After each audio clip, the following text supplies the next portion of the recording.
নারীদের সম্পর্কে একটা গুরুত্বপূর্ণ তথ্য কি জানেন? যে আপনি তাকে যা বলবেন সে আস্তে আস্তে তাই হতে থাকবে। কি বিশ্বাস হচ্ছে না? এই যেমন ধরেন আপনি তাকে বললেন যে তুমি দেখতে কিন্তু ভারী মিষ্টি, তখন সে পরিপাটি হয়ে নিজেকে আরো গুছিয়ে রাখা শুরু করবে। আপনি যদি তাকে ভালো বলেন সে আরো ভালো হতে থাকবে। আপনি যদি বলেন যে তোমার মনের মধ্যে অনেক মায়া, ভালোর জন্য তুমি নিমেষেই যে কোনো কিছু কুরবানি দিতে পারো, তখনও সে সেটা রপ্ত করতে শুরু করবে।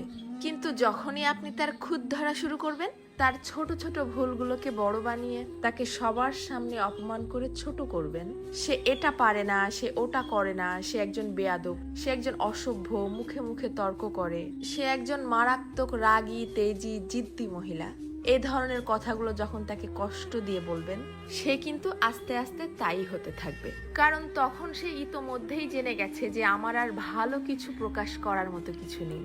সবার সামনে যেহেতু আমি খারাপ হয়েই গেছি, তো আরো খারাপ হয়ে যাই, তখন আর সে কোনোভাবেই কারোর সামনে নিজেকে সঠিক প্রমাণ করার প্রয়োজনীয়তা অনুভব করবে না। সে ধরেই নিবে যে কেউ আমাকে ভালো বললে ভালো, আর না বললে আরো ভালো। কে বুঝলো বা বুঝলো না এটা নিয়ে আর মাথায় ঘামাবে না। এটুকু তার ঠিকই বোধগম্য হয়ে যাবে যে আমি সবাইকে সম্মান দেখিয়ে লাইনের পেছনেই দাঁড়াই অথবা সামনে, সব অবস্থাতেই আমি খারাপ।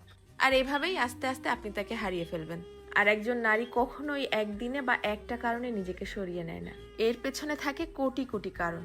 এর জন্যই কথাই আছে না যে কথাতেই জয় আবার কথাতেই ক্ষয়।